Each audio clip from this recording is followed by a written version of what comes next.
Bapak, saudaraku pimpinan, bapakku pimpinan, apa, atami dijotos.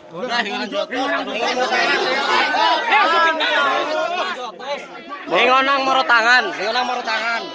Nggih.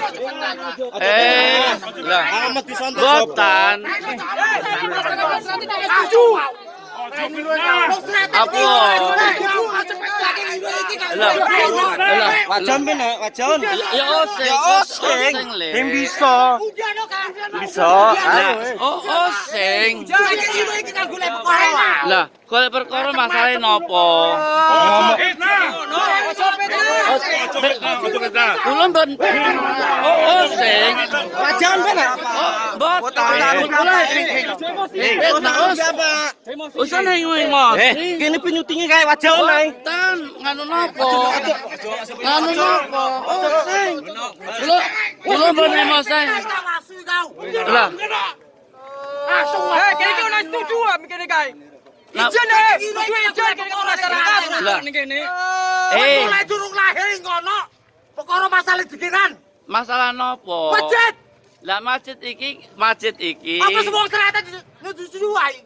Ngono setuju. Ngono teman. Kok ngono kan demen keledai. Dewek ra ning kau. Lah, kang duwe aturan iku sapa? Kau. Kok ning duwe aturan? Kok ning duwe aturan? Ya mulai yo aturan. Lah. Sing kok ning ngarepe njaluk bola nganu pari njaluk bola. Ison iki dikongkon gawe masjid. Kok sapa? Dikongkon perintah Allah. Ison dikongkon perintah Allah. Ison dikongkon perintah Allah. Syutingan ora Mas Penyakit masyarakat penyakit. Ayo golek kedamaian. Ah, iku cocok. Ya tapi lak carane ora. Lah, ketiki ya dulur. Kan musyawarah ulung wae. Ketiki ya dulur.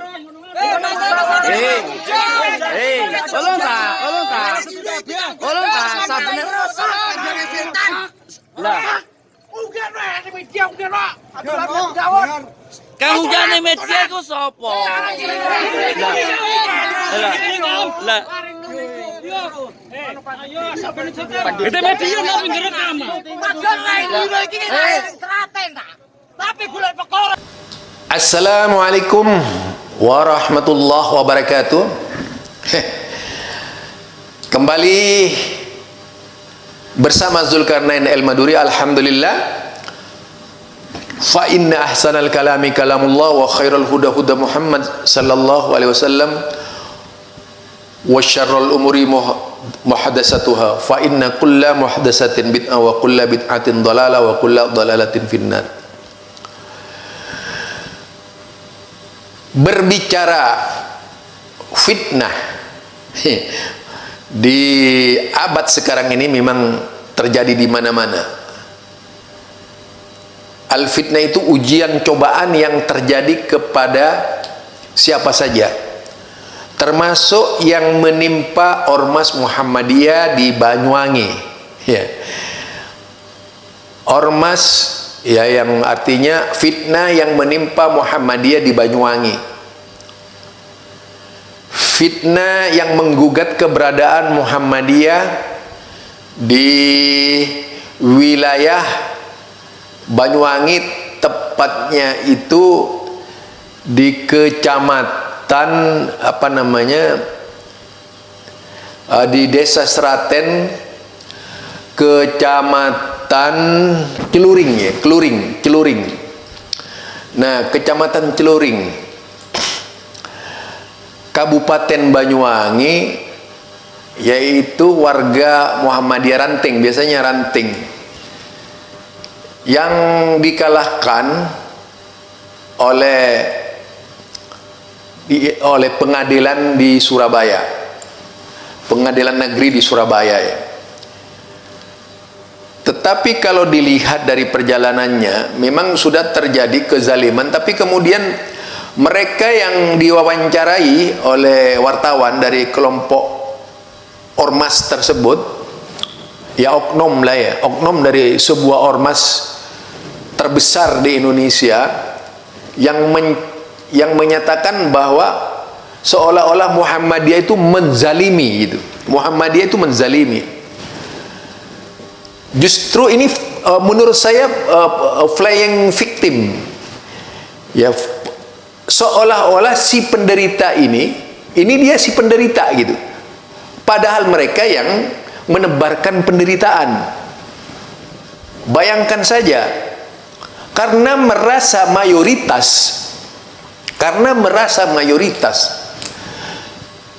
mereka dengan sistem yang sangat terstruktur, masif, berupaya menggagalkan pembangunan Masjid Muhammadiyah yang kelak kemudian lahir dalam bentuk hukum yang dilakukan oleh mereka.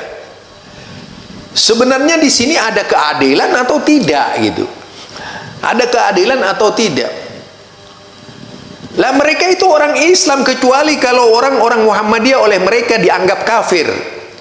Apalagi kemudian dia mengatakan Muhammadiyah zalim, kezaliman. Ini sebuah perkataan yang sudah tidak bisa dibenarkan. Ini justru merupakan sebuah wujud dari regimentasi paham untuk menguasai daerah. Jadi kalau sudah rejim yang menguasai daerah itu paham, ingin mendikte seluruh ormas agar mengikuti cara-cara mereka. Ini yang tidak benar. Kemudian dengan bersusah payah menggusur setiap keinginan yang orang-orang yang berbeda dengan kelompok tersebut. Ini yang diingatkan dan ditakutkan oleh Bapak Haidar Dasir. Juga pernah diangkat oleh Bapak Abdul Mu'di tentang regimentasi yang muncul di mana-mana dalam rangka menguasai aset-aset Muhammadiyah. Seperti di Aceh dan sebagainya. Gejolak-gejolak seperti ini sengaja dipicu oleh orang-orang yang tidak senang dengan Muhammadiyah, mencari gara-gara. Apalagi di tahun-tahun seperti sekarang ini, kebangkitan anti Muhammadiyah muncul lagi setelah berpuluh-puluh tahun, yang mensejajarkan Muhammadiyah dengan aliran sesat. Karena dari perkataannya orang yang menyampaikan itu di media sosial, yaitu keterlibatan Muhammadiyah yang kemudian dianggap menzalimi mereka. Ini playing victim mereka ini. Jadi mereka seolah-olah penderita, padahal mereka pelaku dari awal itu. Mereka merasa didalimi oleh Muhammadiyah. Padahal mereka yang melakukannya, yang menjadi korban. Sampai ada salah seorang korban itu dipukuli, warga Muhammadiyah dipukuli, bahkan disekap di sebuah rumah, mau dibunuh keluarganya. Lah ini kan sangat keterlaluan ya, mengerikan ini. Janganlah menggunakan ajian mumpung berkuasa lalu melakukan berbagai macam tindakan-tindakan yang abnormal terhadap sesama muslim. Ini sudah nggak benar menurut saya ini. Jadi perlu nih sikap dari pimpinan pusat Muhammadiyah, sangat dituntut sikap dari pimpinan pusat Muhammadiyah, nggak bisa tinggal diam. Sikap pimpinan wilayah, sikap pimpinan daerah Muhammadiyah setempat. Ini bukan kemudian diam dari pimpinan daerah itu, justru ikut bau-membau misalnya dengan mereka. Ini tidak dibenarkan di Muhammadiyah. Harusnya lapor ke pimpinan wilayah, harusnya lapor ke pimpinan pusat, bukan diam, apalagi membenarkan tindakan mereka gitu. Jadi ini ya menurut saya, dari saya. Nah selanjutnya bisa Anda lihat bukti-bukti yang terjadi dari video ini. Nah silahkan dilihat, bisa Anda tonton kekejian-kekejian mereka ini, melibatkan aparat sampai mendatangkan mendatangkan aparat. Tujuannya apa? Untuk menakut-nakuti Muhammadiyah itu. Ya Allah, naudzubillah min dzalik. Sudah demikian mereka itu playing victim, seolah-olah sebagai penderita itu. Padahal mereka yang berbuat. Boten saya no Kang. Assalamualaikum warahmatullahi wabarakatuh. Ini anak yang jadi provokator pertama ini. Lah ini anaknya. Lah ini provokator yang pertama yang kesini yang jadi masalah. Ini yang lainnya masih menyusul, dan ini mungkin anak-anak ini ya jadi korban. Nah, tuh yang jadi korban, ada suruhan, kita nggak tahu apa maksudnya. Terima kasih. Assalamualaikum warahmatullahi wabarakatuh. Wes kami. Wes.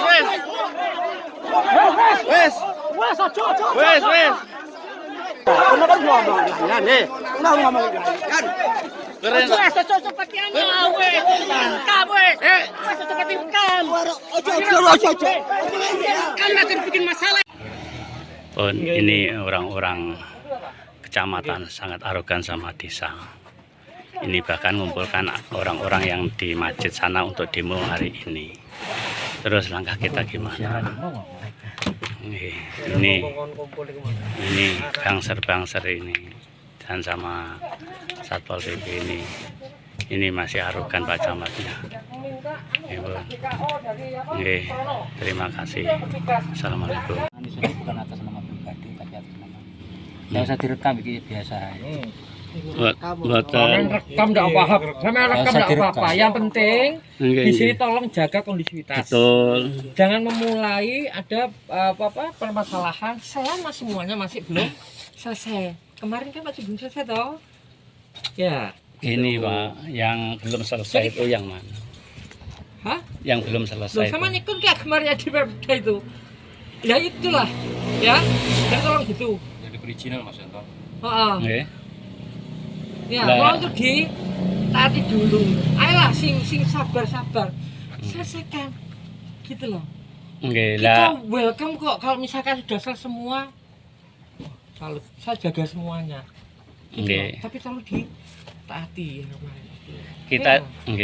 Kita itu sudah taat, Pak. Kita itu sudah taat, kata disuruh istirahat dan sudah berhenti sudah lama, dan alhamdulillah PBG kita kan sudah keluar. Nah, kan ada masih ditinjau kembali. Yang kemarin. Nah, kalau masalah ada jenengan mau ada yang mau ditinjau kembali, ya monggo jenengan. Gini, bukan. Ini masalah di lapangan. Okay. Saya berdasarkan daripada surat pernyataan sudah dibuat tuh. Tidak keluar daripada itu. Yang penting jangan sampai ada permasalahan. Itu yang saya jaga. Karena apa? Dari beliau-beliaunya itu menyampaikan tolong jaga jangan sampai di wilayah ada suasana tidak kondusif. Nah ini. Lah, ya itu betul itu. Kita pun. Jadi gini, nggak usah sampai bantah. Kembali lagi kepada surat pernyataan ini. Titik, selesai. Cukup ya? Ya. Itu. Monggo diteruskan Pak. Nah, saya sambung Pak Camat. Monggo jenengan dulu. Monggo bilang. Jadi begini intinya Pak Ribut, bukan saya membangkang itu tidak. Karena saya itu sudah nunggu sudah lama, dan surat itu saya nanti katanya surat pencabutan itu, katanya surat pencabutan itu sudah 1 bulan lebih kan, saya tunggu kok nggak ada kunjung datang. Makanya juga jenengan perlu ke sana. Jadi saya bekerja ini bukan atas dasar saya sendiri, dan itu sudah keputusan pimpinan saya, pimpinan daerah Muhammadiyah Banyuwangi untuk mengutus saya mulai bekerja lagi. Tapi niat saya pamitan hari Senin bekerja, ini masih bikin pagar, Pak. Ini bikin pagar. Belum mulai bekerja, ini bikin pagar, Pak Ribut. Jadi sepengetahuan saya punya surat itu sudah terbit. Ya saya berani bekerja karena surat itu kan dilegalkan sama pemerintah. Itu yang saya tahu. Kalau yang masalah yang lain-lain Pak Ribut, ngapunten saya tidak tahu. Selaku terantip, Nggih. memang ada perintah kalau Nggih. kegiatan mohon disuruh berhenti dulu. Nggih. Kalau persyaratannya masih belum lengkap. Nggih. Hanya itu. Nggih. Selain itu saya tidak punya wewenang, Pak. Nggih. Mohon maaf. Nggih. Jadi saya ini tidak semau saya sendiri. Tidak begini, Mas. Maksud saya kalau memang masih belum terbit kesemuanya masalah perizinan itu kan sudah dikatakan jangan ada kegiatan buruh untuk keamanan biar kondusif. Kalau saya amati pada waktu ini perizinan itu seperti itu. Nah, makanya kan kalau saya ini mendapat perintah dari Banyuwangi, mohon di stop dulu, ya di stop. Saya cuma mau nanya ke sana. Kalau sampai ke dalam bukan wewenang Oke, saya. saya ini simpel saja Pak Ribut. Saya ini bikin masjid, bukan bikin tempat maksiat. Hanya untuk beribadah kepada Allah. Mereka tuh bikin masjid. Ini masih magar. Cerengetan kegiatan Kalau misalkan ada yang tidak sesuai dengan itu, berarti kan sesuai apa? Kemudian kita menyampaikan ke Satpol PP untuk penindakan lebih lanjut. Tinggal gitu ya. Oke? Ayo.